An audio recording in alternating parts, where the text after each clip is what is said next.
My wife hates me, and honestly, that is perfectly fine because I'm not exactly her biggest fan either.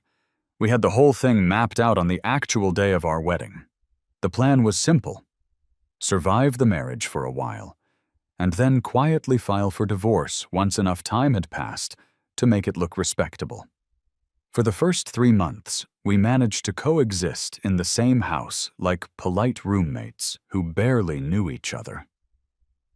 We stayed out of each other's way, kept conversations to logistics, and generally lived separate lives. But then, out of nowhere, Elena, who usually walks around with her nose in the air, acting like she's too important for earthly concerns, started nagging me. She started checking in on me like a concerned parent. I'd be heading out the door, and she'd look up from her laptop and ask why I was dressed up, who I was seeing, if it was a guy or a girl, and when I planned on coming back. She even tried to enforce a curfew. "Back by 9, she said once. "Not a minute later." I just rolled my eyes at her, shrugged it off, and walked out the door without giving her a real answer. When I first found out I was going to marry Elena, I wasn't entirely upset about it. Purely from a visual standpoint, she is exactly my type. She has this stylish short hair, really nice facial features, and big, expressive dark eyes. She stays in incredible shape, has long legs, and she walks with this confident stride that commands attention. But unfortunately, no amount of physical attractiveness can make up for the fact that she has a personality like sandpaper. Right before the wedding, I accidentally overheard her talking to her bridesmaids about me. One of them asked about me, and she scoffed and said, "Sure, he's handsome. But can you eat looks for dinner? What is he even good for? You guys are so shallow for thinking a photo makes him a catch." I remember rolling my eyes so hard it hurt. I thought to myself, if you dislike me that much, why are we even doing this? But obviously, despite all the complaints and the attitude, the wedding went ahead. Elena and I were essentially promised to each other by our grandfathers.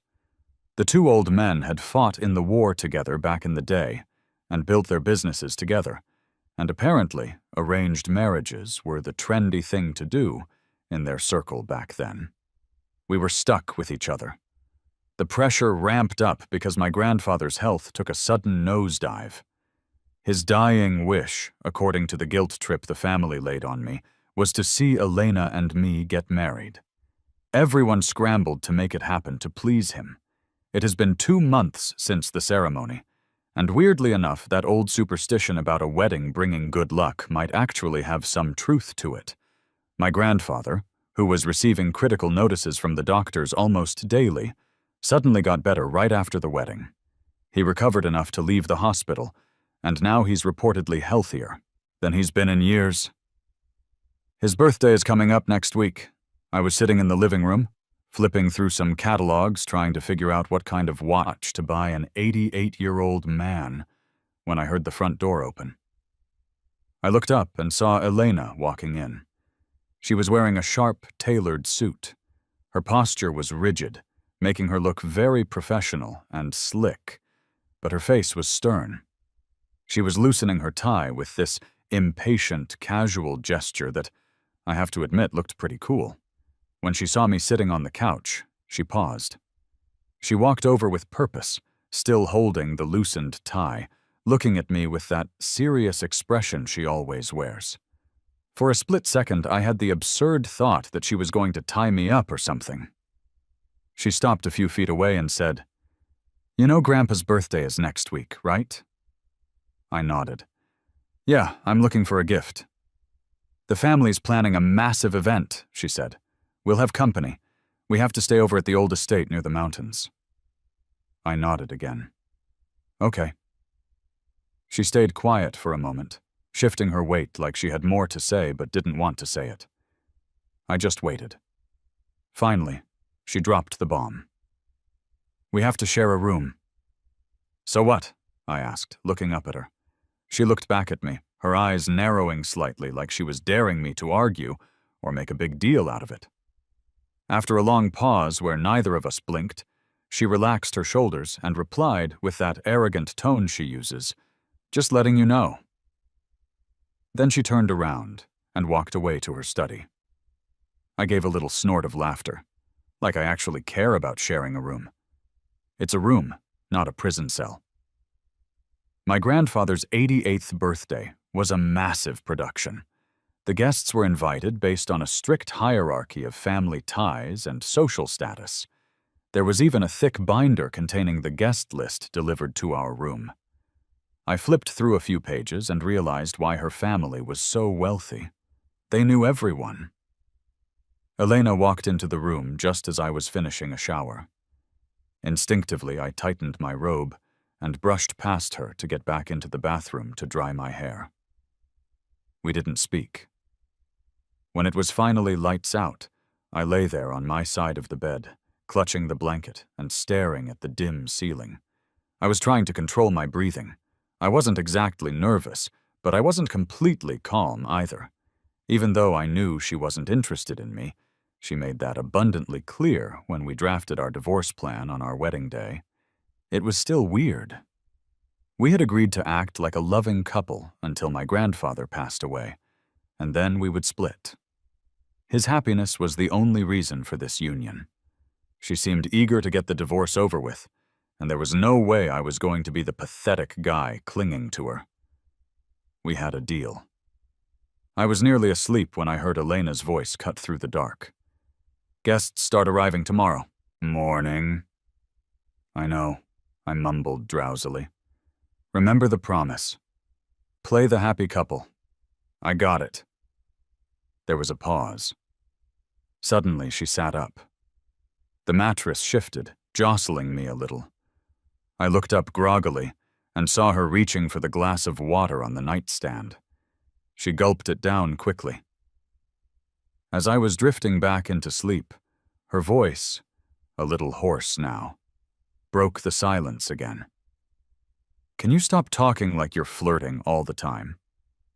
My sleepiness vanished instantly, leaving me completely baffled. I stared at the back of her head. Who was flirting? And if I was going to flirt, it certainly wouldn't be with a brick wall like her. Irritated, I turned over and faced the wall. "If you don't like it, don't talk to me." The rest of the night passed without incident. It was the sound of birds chirping outside that woke me up the next morning. The old house in the mountains had incredible landscaping. Huge trees surrounded the property, and from the second-floor window, all you could see was lush green foliage. As I started to wake up, I sensed something was wrong. There was something stiff next to me, and it definitely wasn't my soft, cozy body pillow. I blinked my eyes open, trying to clear the blurriness. There she was, Elena, in my arms.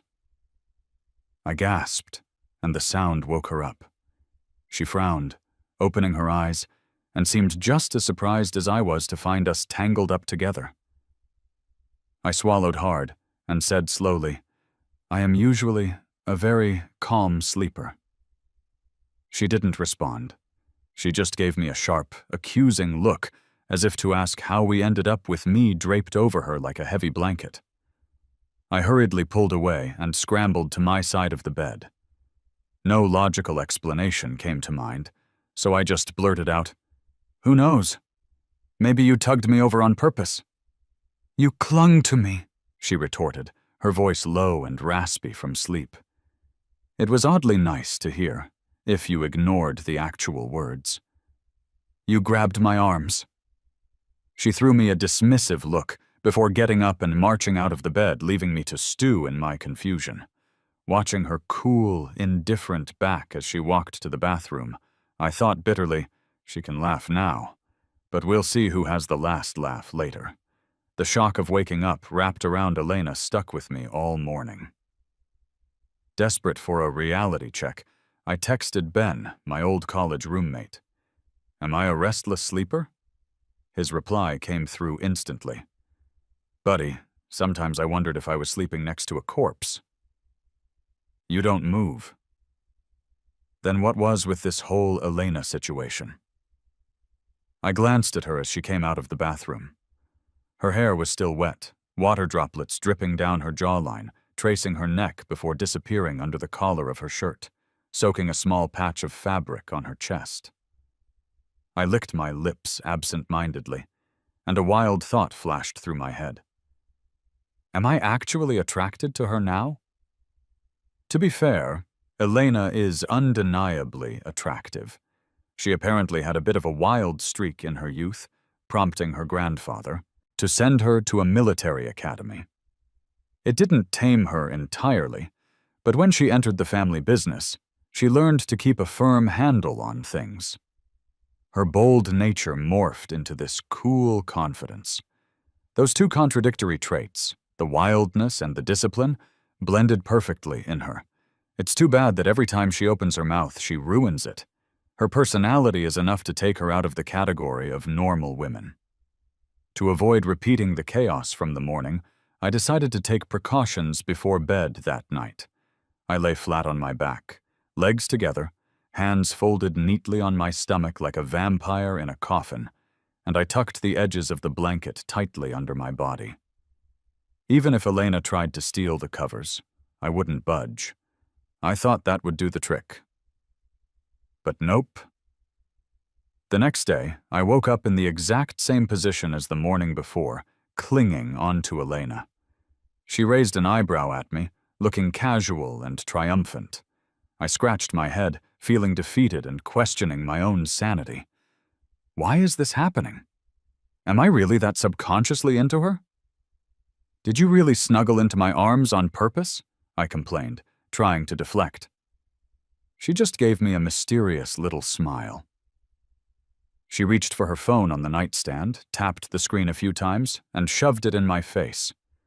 I knew you'd deny it, so I took a photo. In the photo, taken from above, you can clearly see my profile. My body is snugly wrapped around her, and she looks like a helpless bird trapped in my embrace. My cheeks flushed instantly. I was mortified. In that picture, the size difference and the contrast between us made the whole thing look surprisingly intimate. It turned the crisp morning air in the room into something warm and awkward. Elena seemed to feel the shift, too. She put down the phone and cleared her throat awkwardly. Got nothing more to say, right? She asked. I sulked. You had time to take a picture, but you couldn't just push me away? I stared at her, trying to figure out what was going on in her head. With a completely innocent face, she said, I did push. You just always came back. What kind of person says stuff like that? I shouted, angry at my own traitorous body. Next time, kick me. I don't care if it kills me, just get me off. She gave me a sideways glance. Why are you whining so much? Then she got out of bed. Who was whining? I swear Elena has issues. It's like talking to people is a foreign language to her, and she interprets everything as flirting. I observed her during the day, and she spoke normally to everyone else. It was just with me that she acted so strange. She got annoyed when I tried to be nice, and she seemed to think I was hitting on her whenever I opened my mouth. I have never felt this unwelcome in my life. It made me want to bite her. But we still had to act lovey-dovey in front of the guests. Maintaining the act got tiresome really quickly. I was so frustrated by her attitude that I decided to fight back.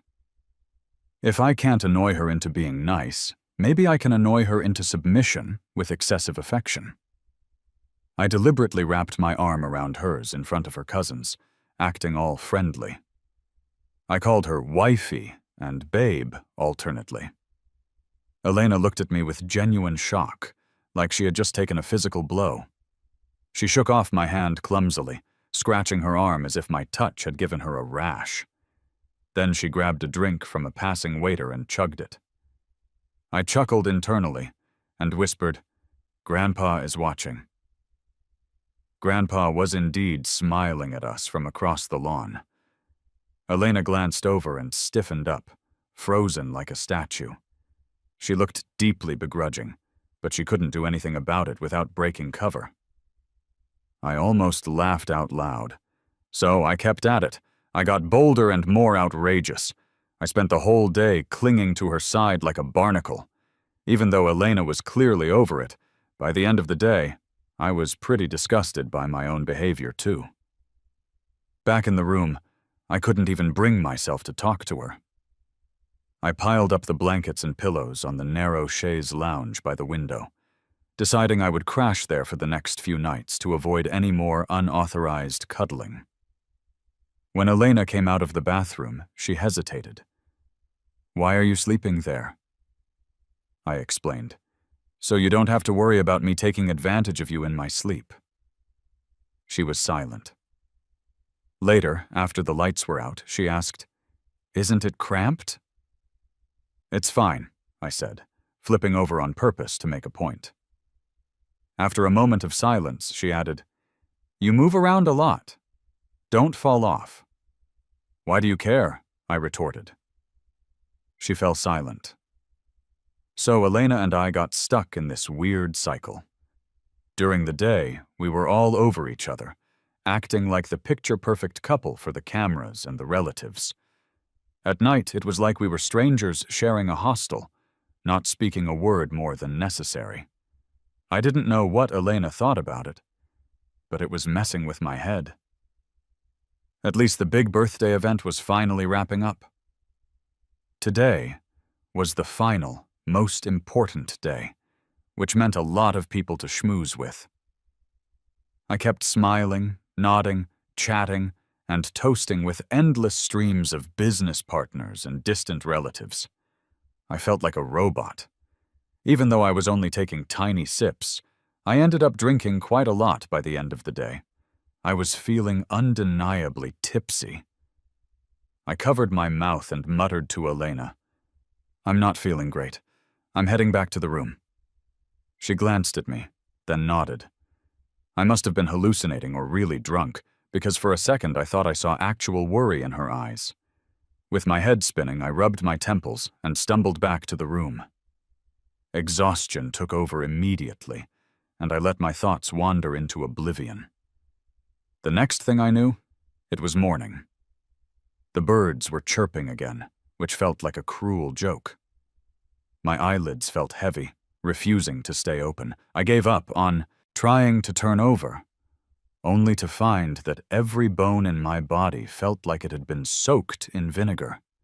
Confused, I peeked open one eye and saw Elena fast asleep right there. Thanks to the training from the last couple of nights, I didn't panic immediately. I started to move away quietly, but then I realized she had me in a tight hug. I couldn't move an inch. I pushed at her gently, and then saw that we were, well, not exactly fully clothed. I snapped awake. My mind started racing, trying to figure out if we had actually hooked up last night. Elena woke up, and the first thing she said was, "I'll take responsibility."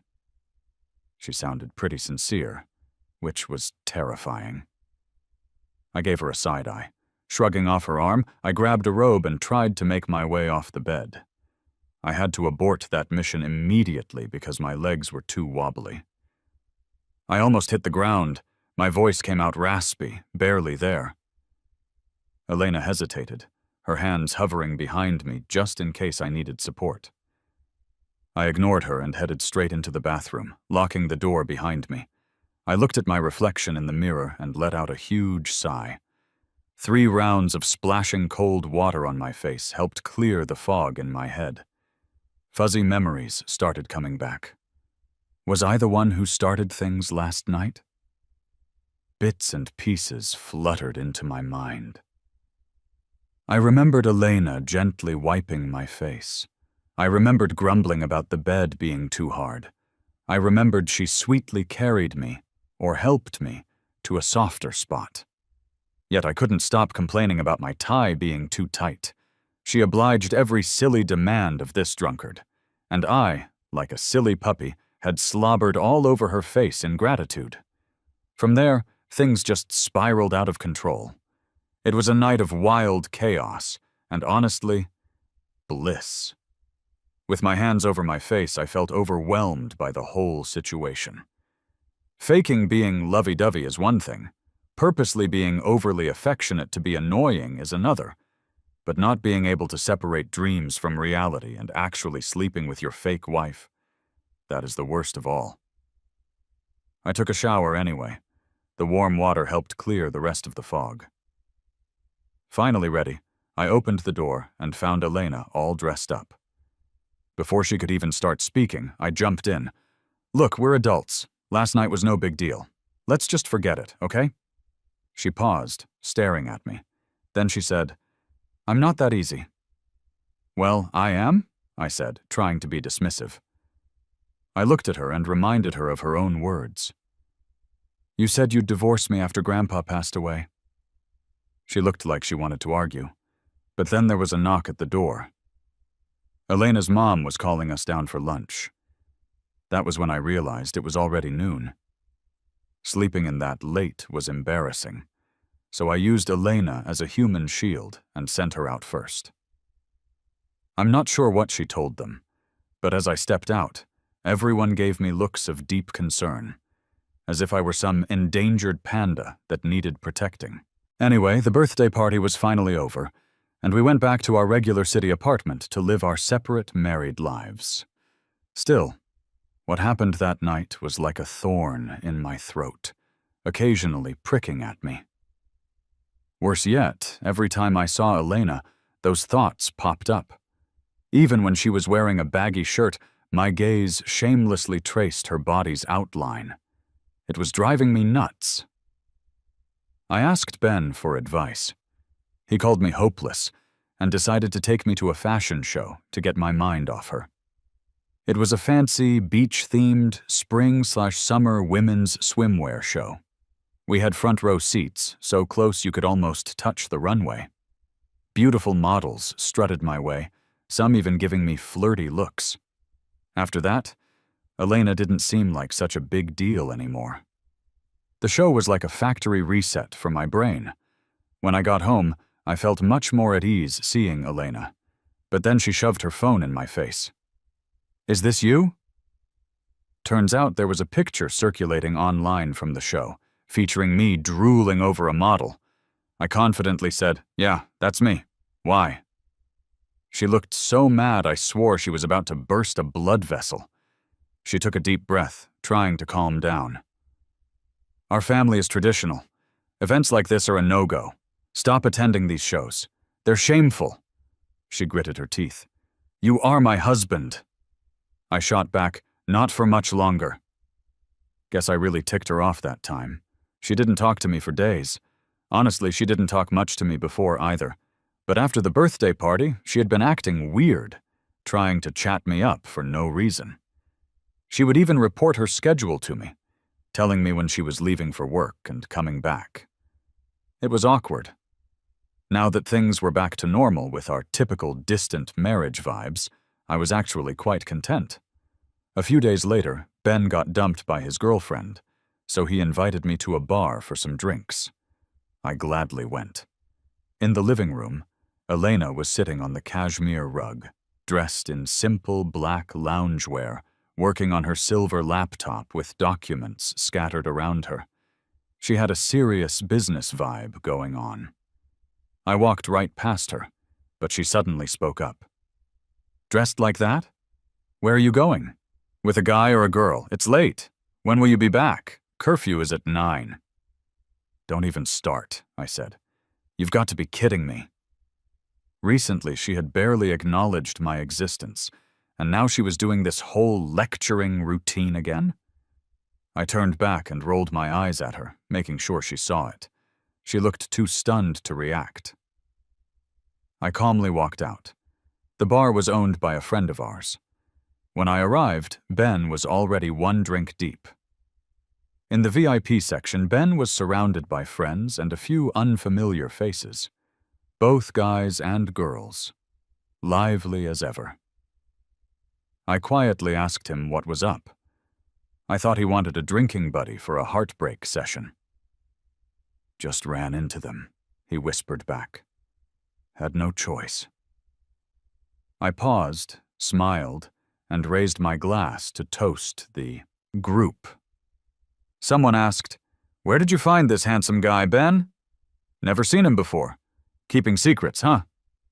"He's taken," came a voice from the corner. I looked up. That person seemed familiar, like maybe a cousin of Elena's with the same distant vibe.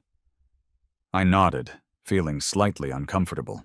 Then another guy exclaimed, "Oh, that's Elena's husband, the not-so-close one." "What's this about?"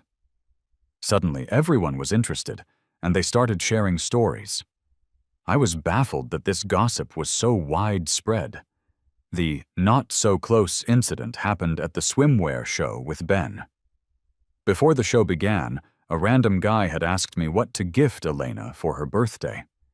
To be honest, I didn't even know her birthday was coming up, let alone what she liked. I had laughed and told him, "I don't really know Elena that well."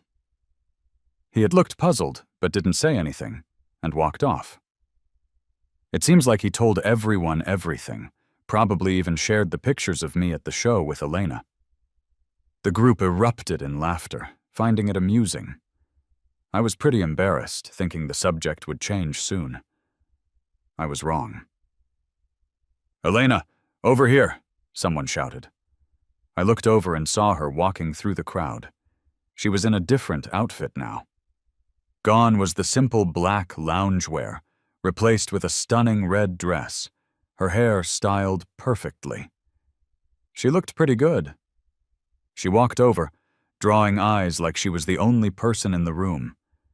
For some reason, it was a bit embarrassing. Maybe because we're linked by marriage. I avoided making eye contact. The guy next to me gave up his spot, and Elena sat beside me, bringing her unique scent with her. It's an indescribable scent, but whenever I catch a whiff of it in bed, it guarantees a good night's sleep. She quietly asked, "What were you all talking about?" Someone joked, "We were discussing how Mark is not familiar with you." "Oh," she replied blandly. She placed her phone on the table carelessly. It lit up just then. Someone peeked and let out a huge gasp. That noise sparked everyone's curiosity. All eyes turned to Elena's phone screen. She didn't hide it, letting everyone see. I glanced over, and my face turned beet red. Her lock screen was evidence from before. That photo where I was all tangled up with her, sound asleep. The lock screen totally shattered the rumor that Elena and I weren't close. I mean, judging from that photo, we were obviously pretty close in bed. Everyone started teasing us or giving us flirty stares. I almost melted away from the shame. Even though I was embarrassed, I had nowhere to vent my frustration, so I sneakily reached under the table to pinch Elena's waist. I wanted to throttle her, but when I pinched her, she seemed startled, as if she'd been jolted by electricity. When everyone noticed her jump, Elena just smiled slightly and playfully said, "All right, stop teasing, or else Mark won't let me off the hook later." And just like that, a second wave of teasing glances came our way. I forced a smile and clenched my fist under the table. Elena was subtly showing affection all night. She didn't even need my help to do it. She would just glance at me occasionally, stop me from drinking too much, or pass me a fruit plate when I looked bored. By the end of the night, everyone thought she really loved me. Even Ben was convinced, telling me I didn't know how good I had it. Honestly, I was flustered. I suspected Elena was getting back at me for embarrassing her at my grandfather's birthday party. Finally, the evening ended. Since we'd all had a bit to drink, our family sent drivers to pick us up. Elena and I sat on opposite sides of the back seat, staying quiet. I figured it'd be a silent ride home, but then she suddenly spoke. "Don't drink outside anymore?" "Why should I listen to you?" I blurted out. Maybe it was an act of defiance after playing along all night. She turned to look at me and said, "Do you remember what you were like last time you got drunk?" That got me. Drunk me had hugged and kissed her, acting like a needy puppy. So I went quiet. She kept watching me. Then her voice got a bit softer. "Can you not sit like that?" I couldn't see any issue with how I was sitting, so I didn't bother changing my posture. I was just resting against the car door, feeling like I had no bones. I snapped at her. "If you want to boss someone around, go do it at the office. I'm tired. I don't want to talk to you right now." "Clothes," she simply said. I looked down. My shirt had ridden up a little, showing some of my waist. I didn't think it was a big deal, though, so I grumbled, "If you don't like it, just close your eyes." The driver in the front had discreetly put down the divider between the seats and left a little blanket at our disposal. Elena grabbed it and threw it over me, covering the exposed area. Her move made me want to laugh at how ridiculous it was. I sat up, looked at her, and asked, "Did you take the wrong pills tonight?" "No," she said. "I'm your wife." Since the divider was soundproof, I boldly replied, "A wife I'm going to divorce eventually." "No, we aren't," she replied, pausing. "Even if your grandpa passes away, we're not divorcing." Suddenly I felt tense. "What are you trying to say?" Her eyes were suddenly determined as she looked at me. "I like you." I just couldn't wrap my head around it. How did Elena end up liking me? But looking back, ever since the birthday party, her attitude had been hot and cold, sometimes even a little possessive.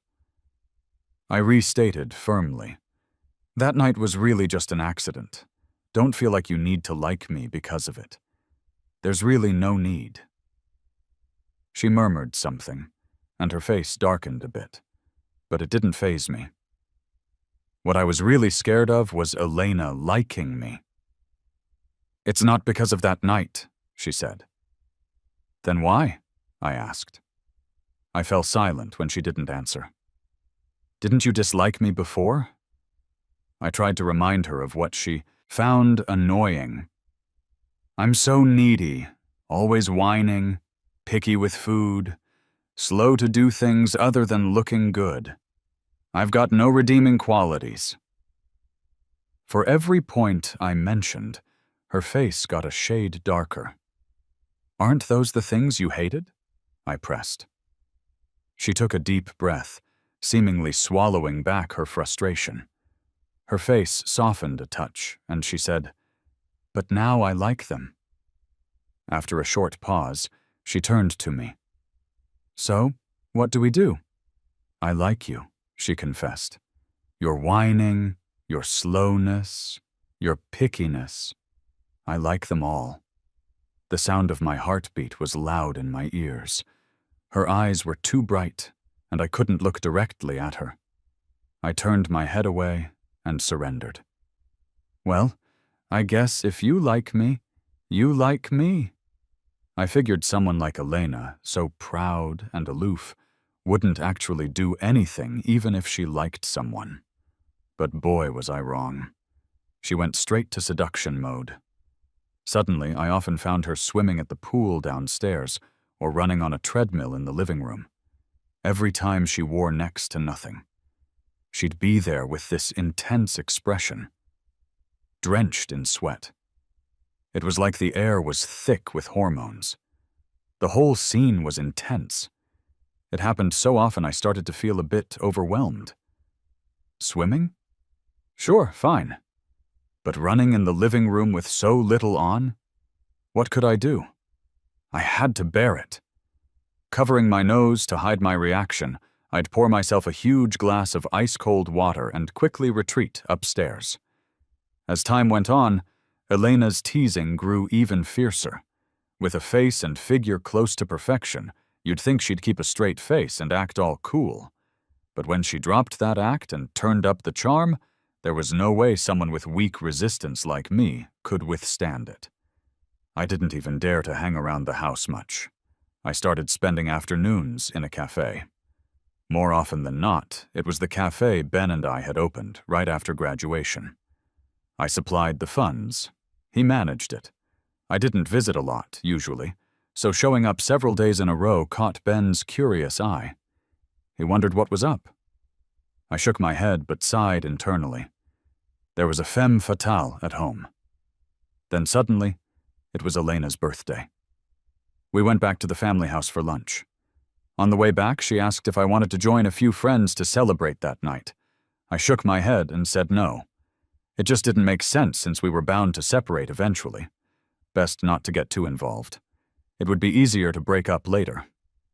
Okay, she said, her voice sounding a little flat. I strangely felt a bit guilty. I mean, it was her birthday, and my response seemed a bit cold-hearted. Trying to make up for it, I awkwardly offered, "Happy birthday. Have fun." "Thanks," she replied in a distant tone. She got back really late. She seemed pretty drunk, and surprisingly it was Ben who brought her back. I hurried to help them into Elena's bedroom. Watching as they carefully placed her on the bed, I couldn't help but ask, "How'd she end up this smashed?" She drank way more at Grandpa's birthday and was fine. Then one of her friends hesitated. "Elena downed everything offered tonight. We got carried away since she was drinking so easily," another added. "She didn't seem in a good mood. She said nobody cared if she drank, nobody was there to stop her, so she was blowing off steam." I blinked. Was she blaming me for not being there? After seeing her friends off, I turned to leave but caught a glimpse of her lying on the bed. She looked uncomfortable, with furrowed brows and lips pressed tight. I hesitated for a moment, hearing her let out a soft moan. In my mind, I told myself I was just returning a favor for the times she helped me. But then Elena opened her eyes, and we just stared at each other. She stared blankly at me, her eyes a bit red, her cheeks flushed with that tipsy blush, looking innocent and shy in a way. I pushed her away like I was burned. It got awkward really quick. Just as I was about to say something, she rasped, "I'm willing." I gave her a look. I thought, "What do you mean you're willing? I haven't even said I'm willing."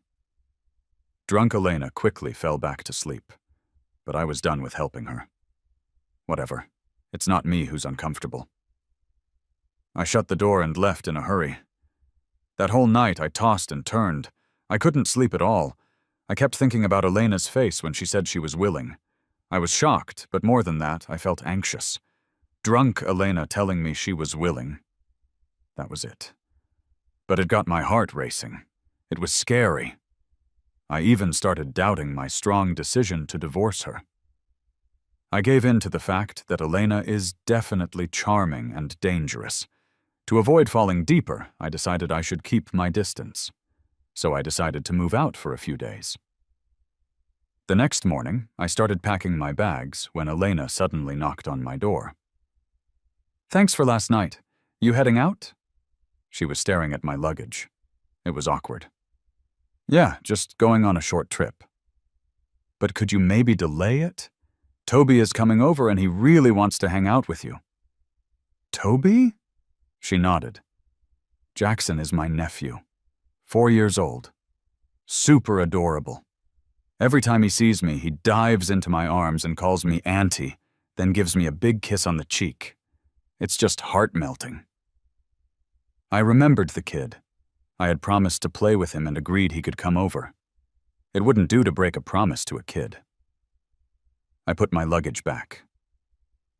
At 3 in the afternoon, the little guy rolled in with his suitcase.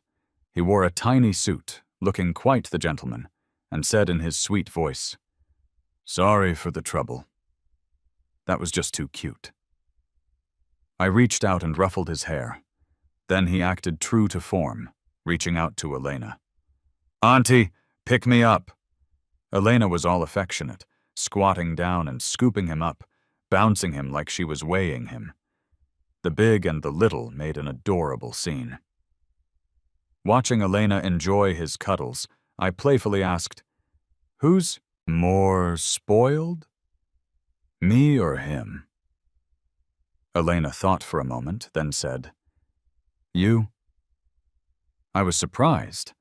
I mean, I can't possibly out-cute this little charmer. This kid is born with it.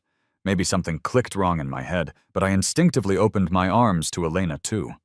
Elena looked stunned. I was stunned too, and kind of frustrated at my silly move, but there was no turning back.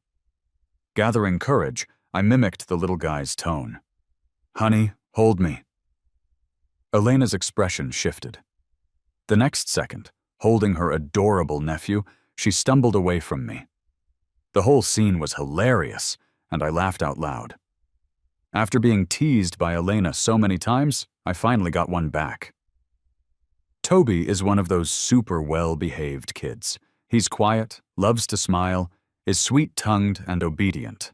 Just a delight to be around. With just one hiccup, he wanted to sleep with me and Elena. When he first asked, I immediately suspected Elena. Had this little guy been brought in as an assist by her? Elena acted all innocent, mouthing, "Up to you." The little guy tugged one of my hands and one of Elena's and whined, "Please?" I melted and agreed. Since there was a kid in the middle, nothing could happen anyway. We decided to sleep in my room to hide the fact that Elena and I, the plastic couple, were sleeping in separate rooms. Elena snuck her stuff into my bedroom when the little guy wasn't looking. In the shower, I glanced at those personal items of hers and felt a bit off. That unease only magnified when I returned to the bedroom. Elena and Toby were snuggled up at my headboard, deeply engrossed in a storybook. Elena read, and Toby listened, occasionally asking questions. Elena was patient, and her voice was calm and pleasant. In the quiet night, the image was so warm it felt like a real home. Especially when Toby patted the space next to him, urging me, "Uncle, come here." It really felt like a family of three. I cleared my head of inappropriate thoughts, lifted the blanket on one side, and got in.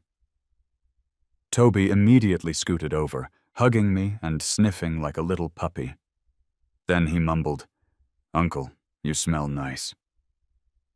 Elena paused, then didn't read on. I patted his back. "Sleepy?" He nodded. I turned off the light. Toby, tired from a day of play, quickly fell asleep. Yet I couldn't sleep. Listening to Elena's breathing, I knew she was awake, but she didn't speak. Her unique scent drifted to my nose, marking her presence. She didn't need to do anything, yet she had such an impact on me. I realized how wrong I'd been.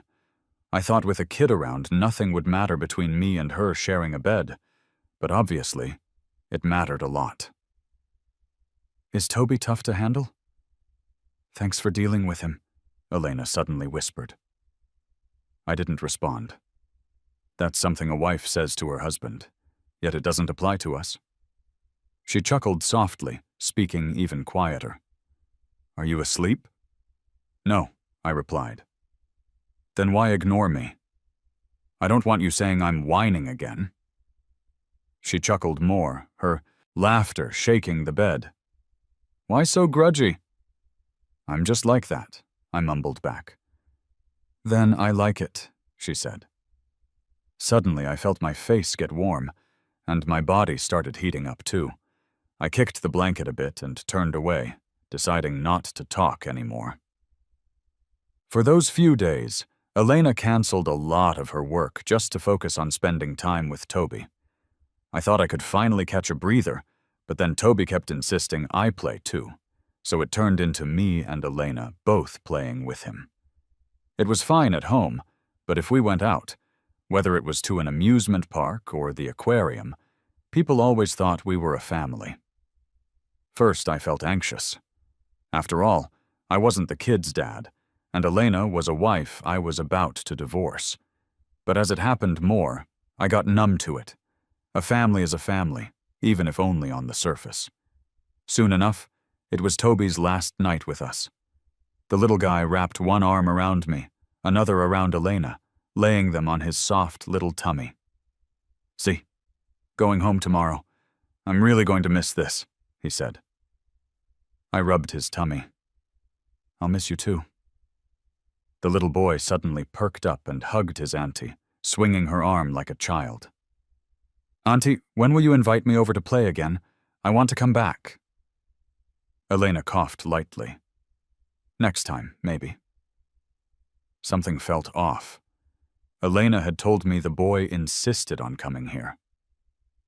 I pulled the little boy close, whispering, "Toby, did Auntie invite you to come play?" He said, "Yeah. I haven't even finished my homework yet." I glanced at Elena. She looked nervous and a little guilty. The truth was clear. No wonder he's been pushing Elena and me together lately. He was playing matchmaker. I shot a knowing look at Elena and cradled the boy to sleep.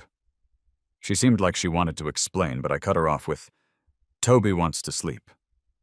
I was annoyed. Elena actually used her nephew to lure me? What a tactic. In the middle of the night, I was woken up. Careful not to wake Toby, still groggy, I was led quietly out of the room. She stopped in the hallway and confessed. "I admit it. I brought Toby here." "Oh," I replied coldly. Her voice was pleading. "I didn't know how else to make you like me," she said. "It was a stupid idea from my friends. They said having a kid around would help." I hesitated. "But when you started packing to leave, I panicked. And here we are." I scolded her. "You're an idiot. They meant a kid of ours." Elena cheekily asked, "Would you like that?" I was speechless. She seemed to be waiting for my answer. "But I'm not a kid." Suddenly there was a noise from downstairs. Maybe the aunt up for a bathroom break. The noise was erratic. I held my breath. "We won't be discovered, will we?" I was still scared. We stayed closely together, breathing each other's air until the noise stopped. I nudged Elena, but she didn't budge. She hoarsely asked, "When will you say yes to me?" I played dumb. "Say yes to what?" "You know." I thought for a second. "When did you start liking me?" She couldn't pin a time, but said, "When you snuggled up to me back then." I lost it. I felt embarrassed and denied it. "When did I ever snuggle up to you?" She said, "I have proof." I dreaded that photo. I accused her. "So you didn't push me away then, right? You pretended to be all innocent. Admit it, you enjoyed it." I scolded her, but she admitted softly, "Yeah, it was nice." She pinched my waist, whispering, "So when will you promise me?" I felt a tickle and wanted to pull away, but there was no retreat in her embrace. Her eyes were intense and determined. I gave in. "Depends on how you behave." "You already said yes," she said, and then she cheekily kissed me. After Elena and I became official, the first thing she did was introduce me to her friends. She said I had left her to be teased by them for weeks after I claimed not to know her well. Even though some of those rumors got crushed, the gossip was still out there. Today, we were here to clear things up. Right before going in, Elena grabbed my shoulder, staring intently at me. Seeing through her thought, I said, "Relax. I'll give you face in there." Elena shook her head. "No, I'm regretting it," she said. "You look too good, and it's all women in there. Let's just skip the meal and go home." She led me to the exit, but the door opened, and we were pulled in. A few familiar faces from the bar and others I didn't know were watching me. I was okay, but Elena wasn't having it. She cleared her throat. "Get a sense of who's here and stop staring." The room went quiet. I felt embarrassed. Some looked like they were holding back laughter. Someone couldn't hold it and laughed. "You teased us before, and now look at you. Are you like this when in love too?" Elena shot back. "Is your husband more handsome than mine? My husband's the best." Another chimed in, and just like that, a group of women debated whose husband was the best looking as if there were a prize. Elena seemed especially into it. I didn't know she had such a habit of bragging about me. Feeling shy, I sipped my tea quietly. I learned more about Elena's past during all the chatter. She never dated, no guys she liked, and if not for her grandfather pushing a marriage, she might still be single. I looked at Elena, still surprised. She has everything on paper. Looks, background. So how come? On the way home, I asked her. It's not that I couldn't. I just didn't want to. Whatever crossed my mind made me smile. Back then, I thought it was just trouble. I glared playfully. Thinking about a future with Elena left me dazed. I asked, "And now? What do you think?" She stopped the car. Looking sincerely at me, she said, "All my heart is yours. What do you think?" I shook my head. "Not good enough. Say it again." She continued, "Want to be with you forever. No divorce. Just us." I laughed. "Isn't that cheesy?" "Say it again." She started again. "Want you?" Halfway through, she muttered, disgusted, "How come you're so needy?" I owned up. "What can I do? I am needy." "So what now?" she asked with a voice mingling helplessness and hope. "Of course," I said. "Love you forever."